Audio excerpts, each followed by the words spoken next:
Hello everyone.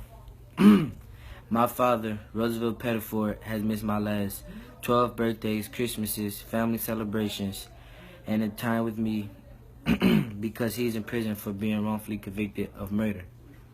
My father was sentenced to life in prison without the possibility of parole. In Michigan, this amounts to a death sentence because a wrongfully convicted person is condemned to die in prison. The girl of the prosecution case was Yolanda Browning. Yolanda Browning signed a statement prepared by the police which said that she, Yolanda, saw my father kill the victim in this case. Ms. Browning's statement did not match the scientific evidence at the crime scene, nor did she know any other details about the crime. At the preliminary examination and at the trial, Ms. Browning told the jury that her statement to the police saying that she saw my father kill the victim was a lie. Ms. Browning said that she was motivated by her anger towards my father because she didn't like the relationship that my father had with her niece.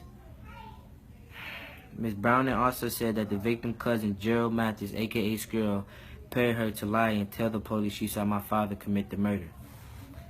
There was no physical evidence to tie my father to the atrocity. There was no gunshot residue, no DNA, no fingerprints, no confession, or anything that would lead a person to believe my father was guilty of taking the victim's life.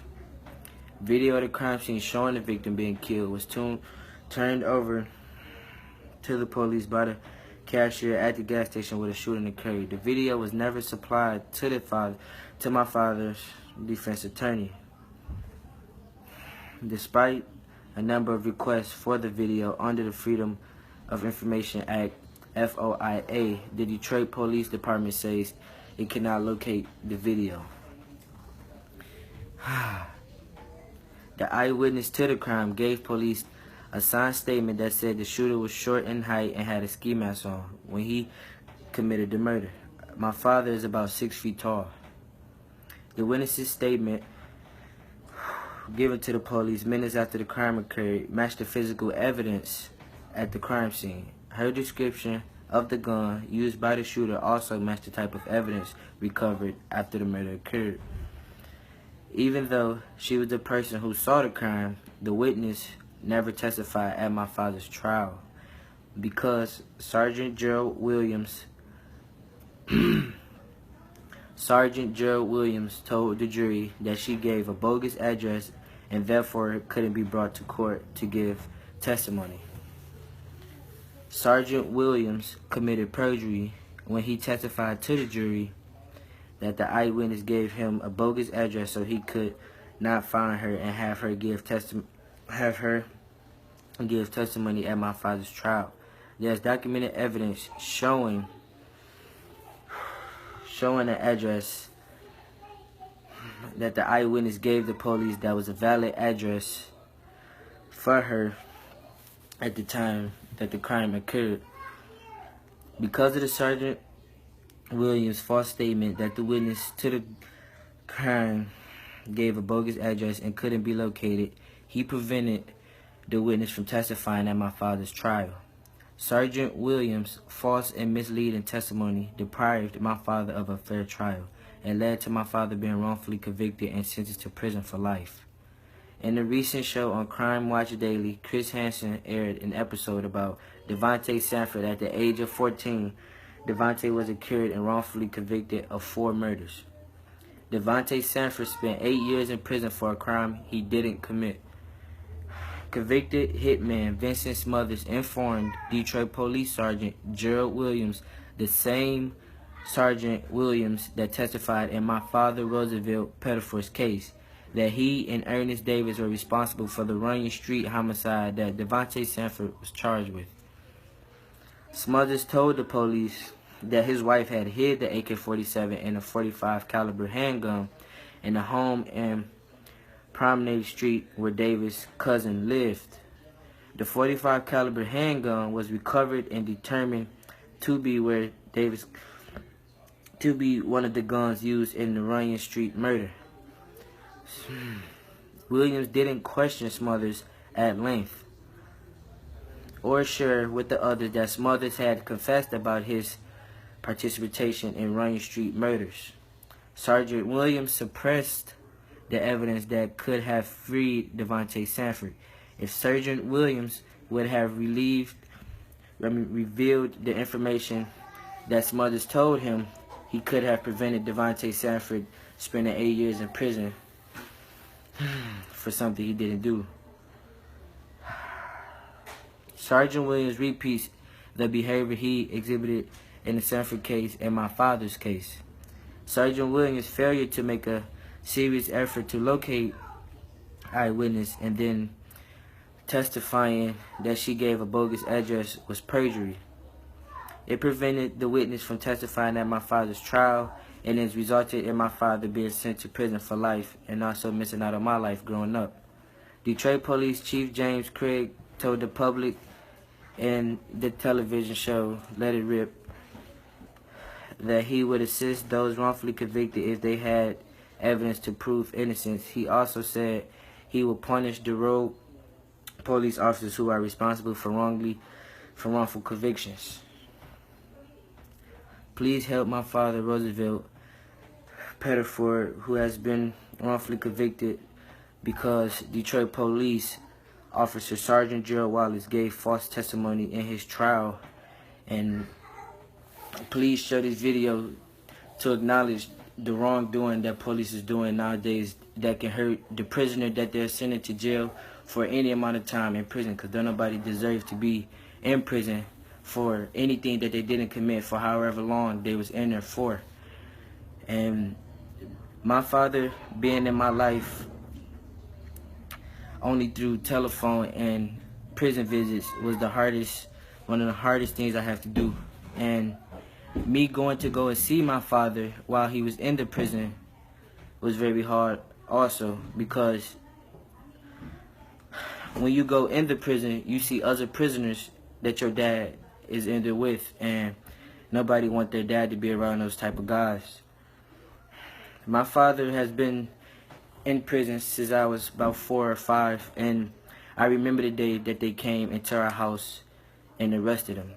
They had police in the back of our house and all through the front. And they came in, immediately arrested my father, and was talking to my mother. I guess that was the warrant that they had on him or anything to come and get him. I wasn't sure at the time because I was still younger. But every day I think about my dad being in my life and how my life would be different if my dad was here.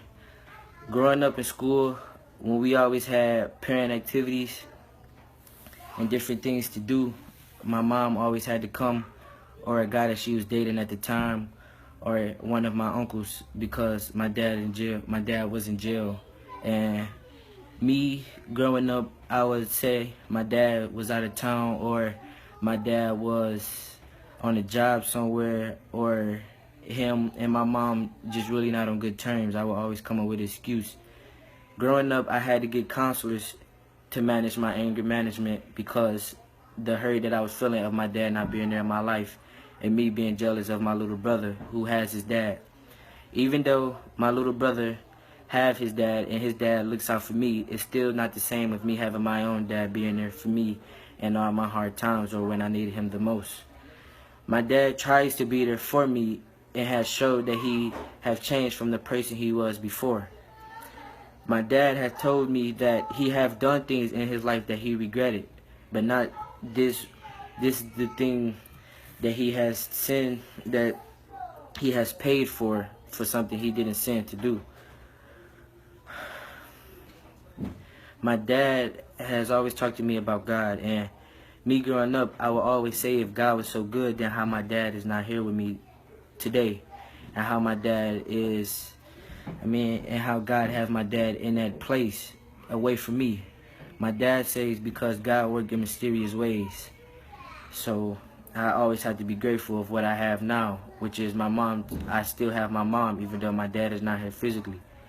I try to talk to my dad about every day. We write each other back and forth and show him my dad, since my dad has been in prison, He has finished school. He got many certificates such as cooking, and he planned on being a personal trainer when he get out to go to be a legit father figure in my life when he, hopefully, when he gets out of prison.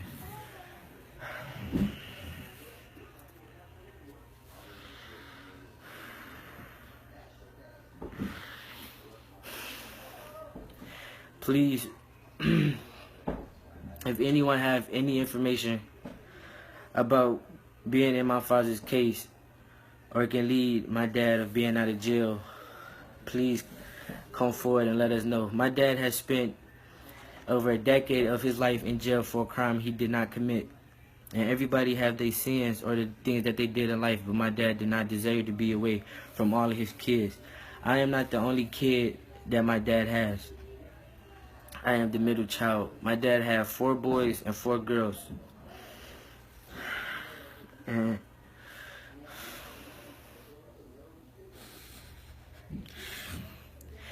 And I know when I talk to my sisters, they ask me questions such as why my dad isn't here to be in their life too as well. And I just don't want them to grow up with the same type of hurt that I have growing up, knowing that our dad isn't here and had to be raised by someone else.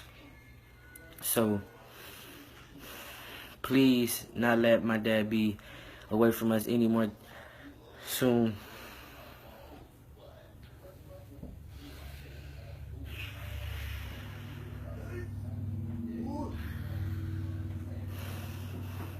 My dad tried to teach me about God because he say God will always show you the light of day.